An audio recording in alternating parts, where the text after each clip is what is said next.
Saat aku melangkah masuk melalui pintu depan rumah keluarga Wibowo menggendong bayi kecilku, Amirah, Ibu Laksmi menatapku seolah aku adalah noda di lantai marmernya. Senyumnya adalah jenis senyum yang dipakai orang di pemakaman. Secara teknis hadir, secara emosional absen. Matanya melakukan pemindaian lambat dari sweater diskonku hingga sepatu usangku hingga bayi yang meneteskan liur di bahuku. Aku melihatnya menghitung seluruh kekayaan bersihku dalam 3 detik. Kemudian ia mengucapkan 5 kata yang membuat darahku membeku. Jadi, ini pacarnya anak saya. Bukan. Selamat datang di rumah kami. Bukan. Senang akhirnya bertemu denganmu. Hanya ini. Seolah aku adalah hidangan pembuka yang mengecewakan di restoran yang terlalu mahal. Seolah aku adalah sesuatu yang diseret putranya dari jalanan. Tetapi inilah hal yang tidak diketahui Laksmi Wibowo. Inilah yang tidak diketahui siapapun di meja makan malam itu. Ibu tunggal miskin yang berdiri di foyer murninya dengan celana yoga tahun 2015 itu menghasilkan 250 juta rupiah sebulan.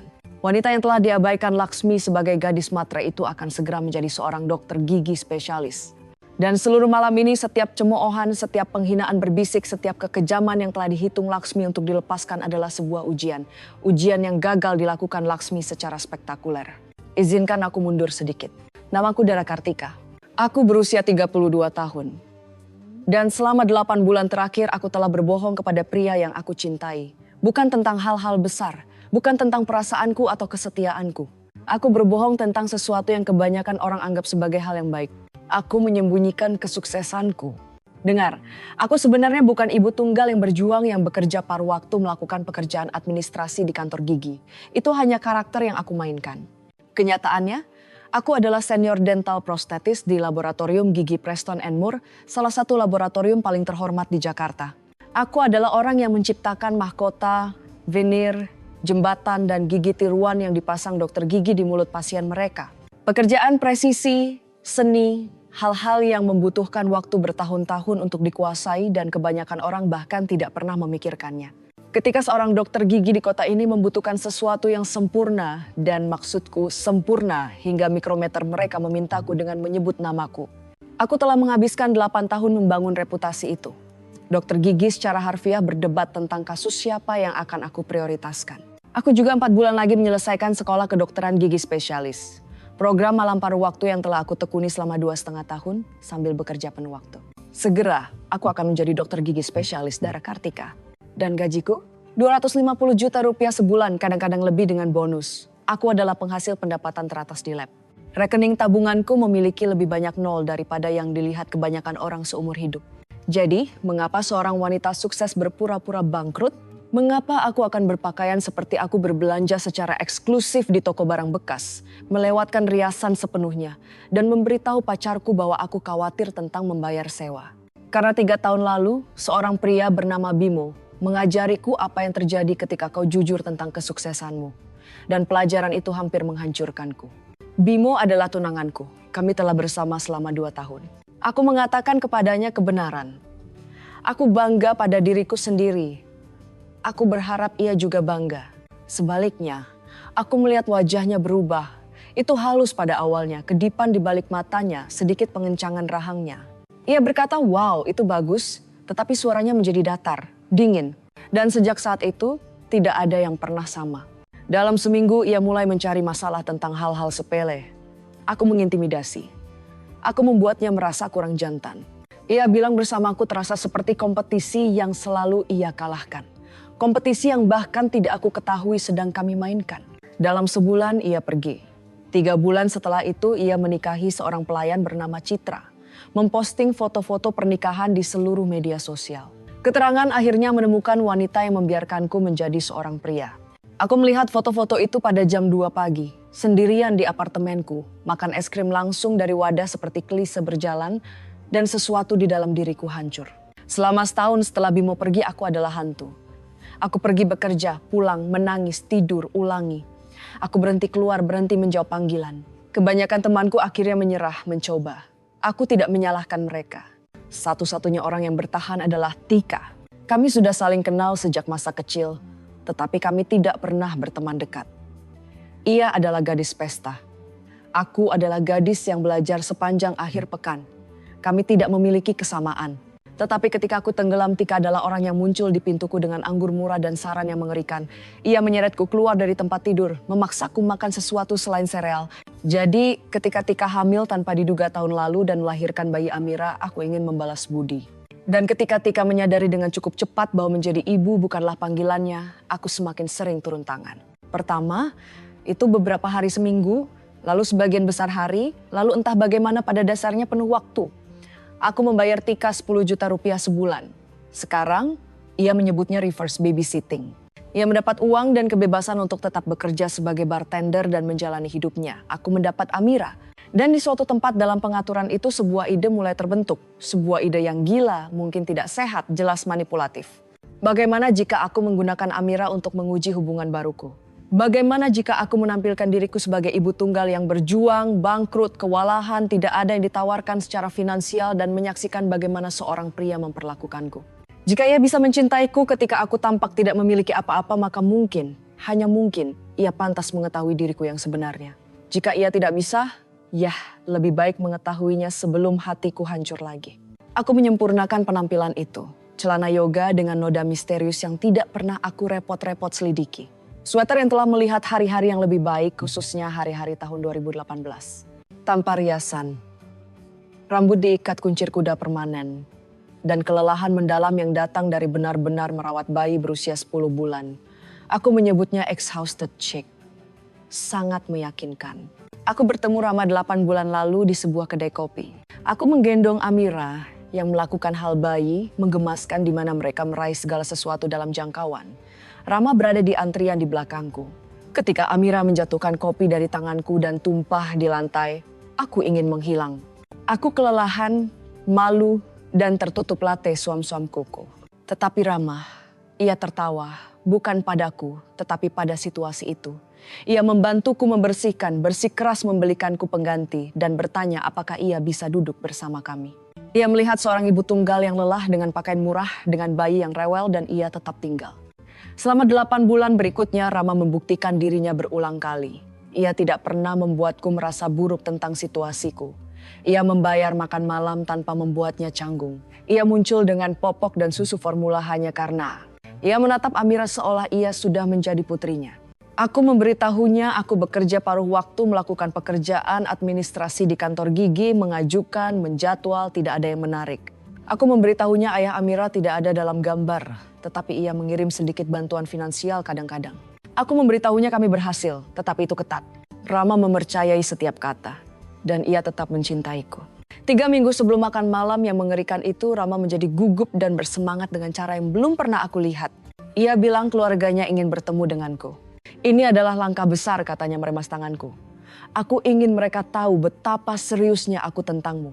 Aku seharusnya senang. Sebaliknya, aku merasakan es terbentuk di perutku karena aku pernah mendengar tentang Laksmi Wibowo, ibu Rama, wanita yang rupanya menyabotase 3 hubungan sebelumnya, wanita yang percaya putranya pantas mendapatkan yang lebih baik daripada siapapun yang sebenarnya ia pilih. Aku berjalan ke wilayah musuh, dan aku berjalan dengan menyamar sebagai tipe wanita yang paling akan dibenci Laksmi. Ponselku berdering, pesan dari Tika. Hei, orang tuaku bertanya tentang Amira lagi, mereka ingin berkunjung bulan depan, ini semakin rumit. Aku menatap pesan itu. Orang tua Tika tinggal di Surabaya. Mereka telah membuat suara tentang cucu perempuan mereka selama berbulan-bulan. Mempertanyakan apakah Tika pantas menjadi seorang ibu. Mereka tidak sepenuhnya salah. Dan sekarang mereka semakin mendekat. Situasi bayi pinjaman memiliki tanggal kedaluarsa. Aku hanya tidak tahu persis kapan jam itu akan habis. Semuanya akan menjadi sangat rumit. Ujian, kebohongan, keluarga yang sudah membenciku, dan sekarang ini. Aku menarik napas dalam-dalam, mengangkat Amira dan menuju pintu. Apapun yang terjadi pada makan malam ini satu hal yang pasti. Laksmi Wibowo tidak tahu siapa yang ia hadapi. Dan pada akhir malam ia akan mengetahui betapa buruknya ia telah meremehkanku. Rumah Wibowo bukanlah rumah. Itu adalah pernyataan deklarasi kekayaan yang dimulai di gerbang besi dan berteriak lebih keras dengan setiap inci jalan masuk melingkar. Pada saat Rama memarkir mobilnya dan aku melihat dengan baik rumah mewah bergaya kolonial 3 lantai dengan pagar yang terawat sempurna dan air mancur ya. Air mancur sungguhan, aku mengerti persis dengan keluarga macam apa aku berhadapan. Foyer memiliki lampu gantung lebih besar dari mobil pertamaku. Lantainya marmer, dindingnya memiliki lukisan sungguhan, jenis yang terlihat seperti milik museum. Aku takut bernapas di dekat apapun. Rama meremas tanganku saat kami masuk. Mereka akan menyukaimu, katanya. Ia berbohong. Ia pasti tahu ia berbohong, tetapi aku menghargai usahanya. Laksmi Wibowo sendiri yang menjawab pintu, yang kemudian aku ketahui tidak biasa. Ia biasanya punya pembantu untuk itu, tetapi ia ingin melihatku terlebih dahulu untuk menilai ancaman sebelum orang lain bisa membentuk opini. Jadi ini pacarnya anak saya, katanya. Matanya melakukan pemindaian lambat yang aku sebutkan. Sweater, sepatu datar, bayi, setiap barang dinilai dan dianggap kurang. Mah, kata Rama. Ada peringatan dalam suaranya. Ini Dara dan ini Amira. Menarik, kata Laksmi dengan nada yang menyiratkan ia tidak menemukan apapun yang menarik. Masuklah. Usahakan bayinya tidak menyentuh apapun. Ruang makan bahkan lebih mengintimidasi daripada foyer. Meja yang bisa menampung 16 orang diatur untuk 6 orang. Gelas kristal, piring porselen dengan pinggiran emas lebih banyak garpu daripada yang dibutuhkan manusia manapun. Aku bertemu anggota keluarga lainnya berturut-turut. Bapak Wijaya Wibowo, ayah Rama adalah pria pendiam dengan mata yang mengamati. Ia menjabat tanganku berkata senang bertemu denganmu dengan cara yang tampak tulus dan kemudian mundur ke keheningan.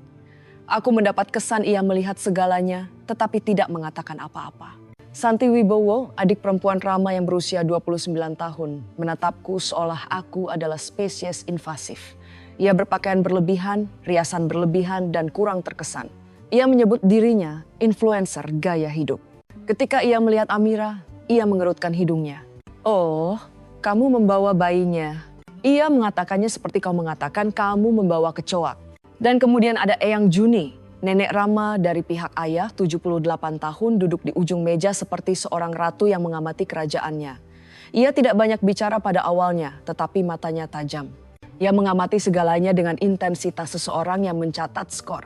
Makan malam dimulai dengan Laksmi melakukan interogasi yang disamarkan sebagai percakapan sopan. Jadi Dara, ceritakan tentang dirimu. Apa pekerjaanmu? Aku sudah melatih ini. Saya bekerja paruh waktu di kantor gigi. Administrasi sebagian besar mengajukan, menjadwalkan hal semacam itu. Bibir Laksmi berkedut. Paruh waktu? Ya, sulit bekerja penuh waktu dengan bayi aku bayangkan. Ia menyesap anggur. Dan ayah bayinya, apakah ia terlibat? Tidak juga. Ia membantu kadang-kadang tetapi ia tidak ada dalam gambar. Laksmi bertukar pandang dengan Wijaya. Tatapan itu mengatakan segalanya. Ibu tunggal, pekerjaan paruh waktu, bukan siapa-siapa. Putra mereka bisa mendapatkan yang jauh lebih baik. Santi tidak pernah ingin melewatkan kesempatan untuk kekejaman, mengeluarkan ponselnya tepat di meja makan. Jempolnya terbang melintasi layar, dan dalam hitungan detik ia mengumumkan temuannya kepada seluruh ruangan. Aku tidak dapat menemukan apapun tentangmu di internet, Dara. Seperti tidak ada apa-apa. Tidak ada LinkedIn, tidak ada Instagram, tidak ada kehadiran Facebook sama sekali, sepertinya kamu tidak ada. Aku menjaga suaraku tetap stabil. Saya tidak terlalu suka media sosial. Ini sebenarnya benar. Aku menjaga kehidupan profesionalku sepenuhnya pribadi. Tidak ada foto, tidak ada postingan, tidak ada jejak digital yang dapat menghubungkan Dara Kartika, dental prostetis dengan Dara Kartika, ibu tunggal yang berjuang. Santi menatapku dengan curiga. Semua orang ada di media sosial. Orang aneh yang tidak. Rama turun tangan. Santi itu sudah cukup. Tetapi suaranya kurang meyakinkan. Ia berusaha menjaga perdamaian, bukan membelaku. Ada perbedaan dan aku merasakannya seperti serpihan di bawah kulitku.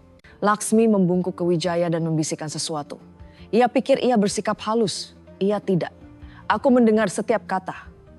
Bukan siapa-siapa. Dia menyia-nyiakan dirinya pada bukan siapa-siapa. Aku pura-pura tidak mendengar. Aku memotong ayamku menjadi potongan-potongan kecil yang tidak berniat aku makan. Aku tersenyum pada saat yang tepat. Aku memainkan peranku dengan sempurna. Dan kemudian Amira yang luar biasa memilih saat yang tepat itu untuk mengalami situasi popok. Aku tidak akan membahas detail tetapi katakan saja itu keras.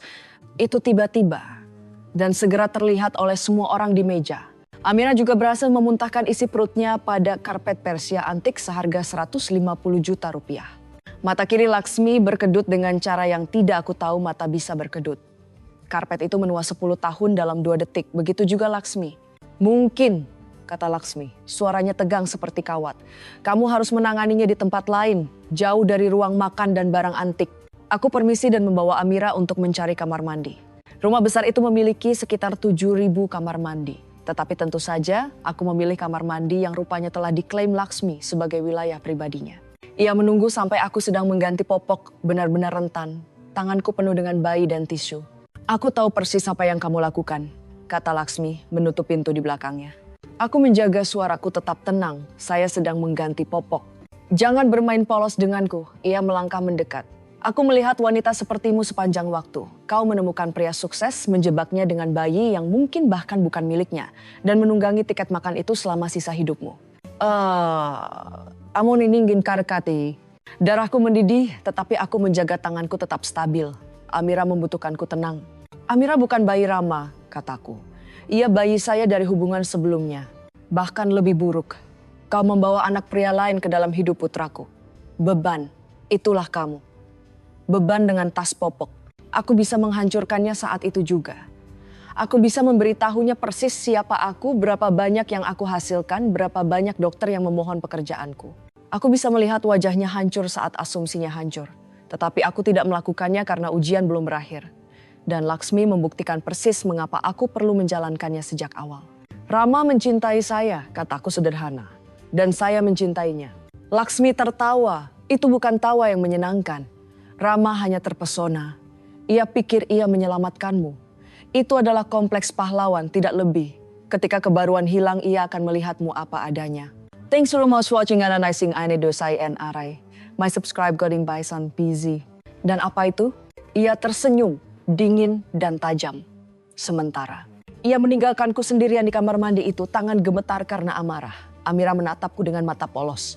Ketika aku kembali ke ruang makan, aku melihat notifikasi teks di ponselku dari kolegaku di lab darurat kasus Morrison, rekonstruksi seluruh mulut senilai 600 juta rupiah. Dr. Preston bilang hanya kamu yang bisa memperbaikinya. Lembur 3 kali lipat jika kamu datang malam ini. Jantungku mencelos. Kasus Morrison sangat besar. Jenis proyek yang membangun reputasi, jenis peluang yang tidak sering datang. Aku membalas, tidak bisa malam ini. Acara keluarga. Balasannya segera. Dara, ini kasus yang menentukan karir. Kamu yakin? Aku menatap Rama di seberang meja. Aku menatap senyum sombong Laksmi. Aku menatap Amira dalam pelukanku. Aku yakin, ketikku. Tangani tanpa aku. Aku mengorbankan karierku demi sebuah ujian. Dan aku masih tidak yakin apakah itu akan sepadan. Sisa makan malam berlalu dalam kabut penghinaan halus dan keheningan yang tajam. Pada saat kami pergi, aku kelelahan secara emosional. Rama terus meminta maaf di mobil. Mereka hanya butuh waktu untuk akrab denganmu. Mama protektif, itu saja. Protektif ya? Laksmi Wibowo bukan protektif. Ia adalah anjing penjaga dengan tas desainer dan dendam terhadap siapapun yang mengancam visinya tentang keluarga yang sempurna. Tapi aku tidak mengatakan semua itu. Aku hanya mengangguk dan memeluk Amira dan bertanya-tanya apakah aku telah membuat kesalahan besar. Aku hampir mengakhirinya malam itu. Duduk di mobil Rama di luar gedung apartemenku, Amira tertidur di kursi mobilnya, aku hampir memberitahunya segalanya. Kebenaran tentang pekerjaanku, penghasilanku, ujian rumitku. Aku lelah berpura-pura dan lelah dipermalukan oleh orang-orang yang mengira mereka lebih baik dariku. Tetapi kemudian Rama meraih tanganku dan mengatakan sesuatu yang menghentikanku. Aku minta maaf tentang keluargaku, mereka mengerikan malam ini dan kamu tidak pantas mendapatkan semua itu. Tetapi aku perlu kamu tahu sesuatu. Ia berbalik menghadapku, matanya serius. Mereka tidak mendefinisikan aku. Pendapat mereka tidak menentukan masa depanku. Kamu yang melakukannya. Kamu dan Amira. Itu adalah hal yang benar untuk dikatakan. Tetapi aku pernah mendengar hal-hal yang benar dari Bimo juga. Sampai ia pergi. Aku hanya butuh waktu untuk memproses, kataku padanya. Malam ini terlalu berat. Ia mengangguk, mencium keningku, dan membiarkanku pergi. 2 hari kemudian keluarga Rama mengadakan pertemuan kecil di rumah besar itu. Acara kumpul-kumpul santai katanya. Aku tidak yakin aku ingin pergi, tetapi Rama begitu penuh harapan sehingga aku tidak bisa mengatakan tidak. Acara kumpul-kumpul santai itu sama sekali tidak santai. Itu adalah produksi lain, kesempatan lain bagi Laksmi untuk mengingatkanku pada tempatku. Tetapi sesuatu yang tidak terduga terjadi malam itu. Sesuatu yang mengubah segalanya. Aku berdiri di teras belakang jauh dari keramaian, mengamati matahari terbenam dan mempertanyakan semua pilihan hidupku ketika Eyang Juni muncul di sampingku. Ia bergerak diam-diam untuk wanita seusianya dan ia memiliki segelas whisky di tangannya. Malam yang indah, katanya. Ya, embatar maning dadi an bisam beranggaparan bisa maranda di an bisam. Kamu lebih kuat dari yang terlihat loh. Ia menyesap whiskynya. Aku sudah mengamatimu. Cara kamu mengatasi omong kosong, Laksmi. Cara kamu menjaga ketenanganmu ketika kebanyakan wanita akan hancur itu mengesankan. Aku tidak tahu harus berkata apa. Jadi aku diam. Kamu bukan seperti yang mereka pikirkan, nak. Matanya bertemu mataku tajam dan tahu. Aku tidak yakin kamu ini apa, tetapi itu bukan yang mereka lihat. Jantungku berdebar. Apakah ia sudah mengetahuinya? Saya persis seperti yang terlihat, kataku hati-hati. Seorang ibu tunggal yang mencoba melakukan yang terbaik. Ia tidak terdengar yakin. Kamu tahu, 55 tahun yang lalu aku adalah kamu.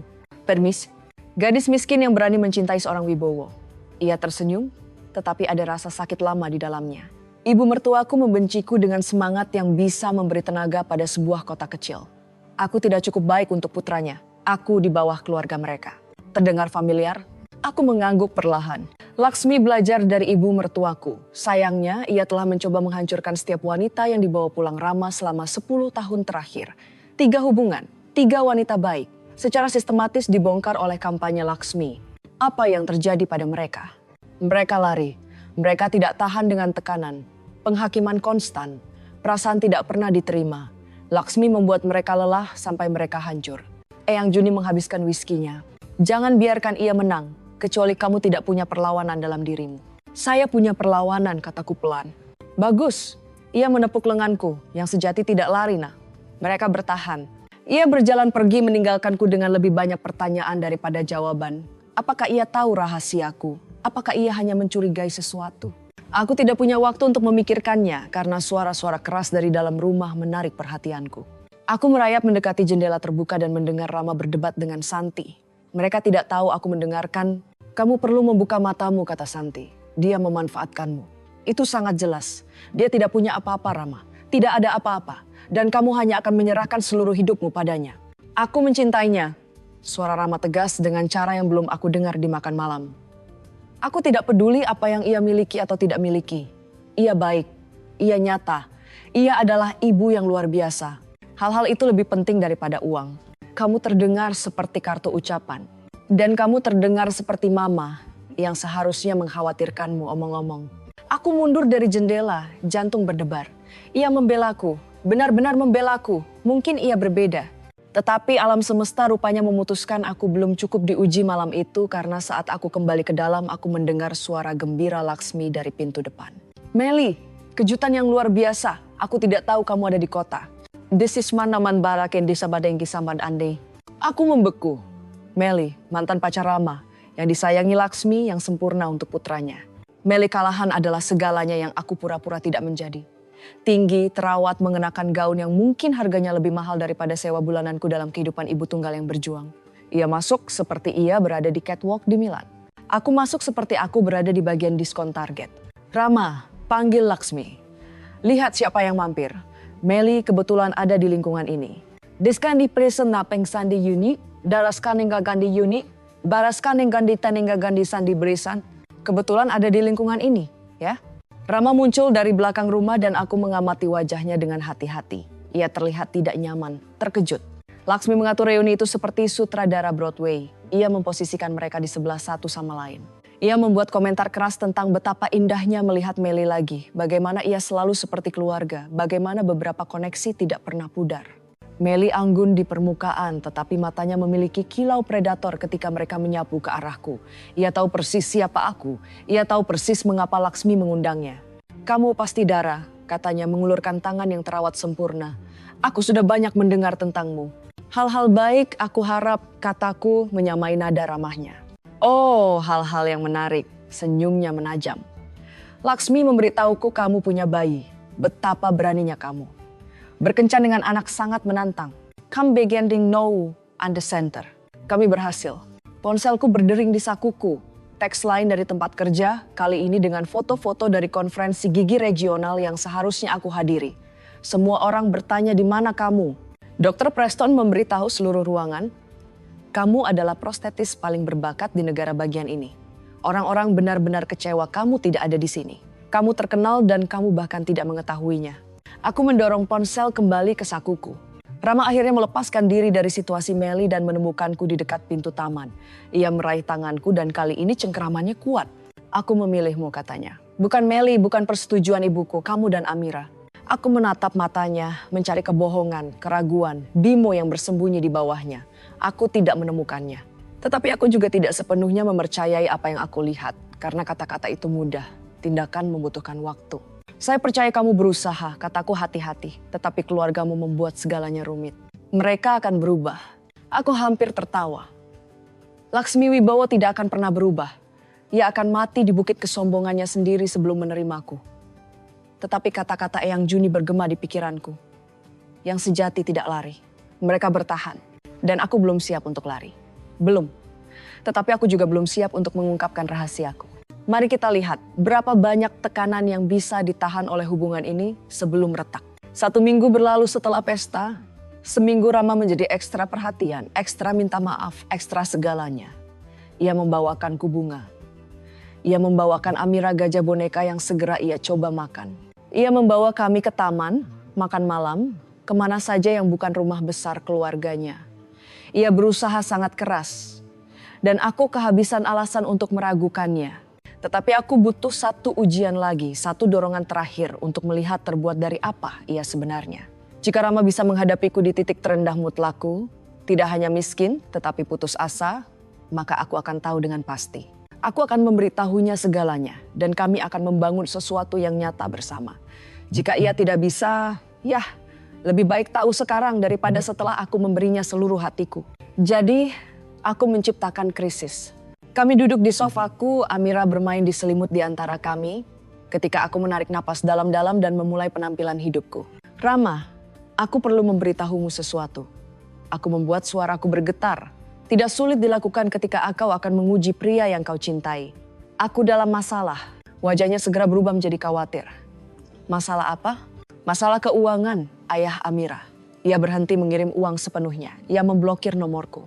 Aku mencoba menelepon dari telepon lain dan ia menutup telepon. Aku membiarkan mataku dipenuhi air mata.